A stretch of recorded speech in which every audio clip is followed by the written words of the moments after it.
പറയുകയാണ്. കയറുകൾ പിടിപ്പിക്കുന്ന മറ്റൊരു മൊബൈലിലേക്ക് ഇറങ്ങിയത്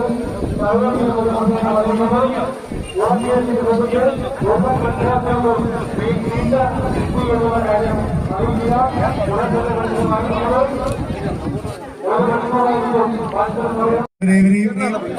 ഈ വേദിയിലേക്ക് ക്ഷണിക്കുകയാണ്. യോഗം ആരംഭിക്കുകയാണ്. യോഗത്തിന് ശേഷം 4 മണി മുതൽ 5 മണി വരെ മത്സരം ക്രമീകരിച്ചിരിക്കുകയാണ്. പ്രത്യേകം ശ്രദ്ധിക്കുക.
മത്സരാർത്ഥികൾ ശ്രദ്ധിക്കാൻ രജിസ്ട്രേഷന് ശേഷം ഈ സ്റ്റേജിന് വലതുഭാഗത്ത് സജ്ജീകരിച്ചിരിക്കുന്ന കൗണ്ടറിൽ നിന്നും ചൂണ്ടയും പ്ലാസ്റ്റിക് കവറും കൈപ്പറ്റാവുന്നതാണ്.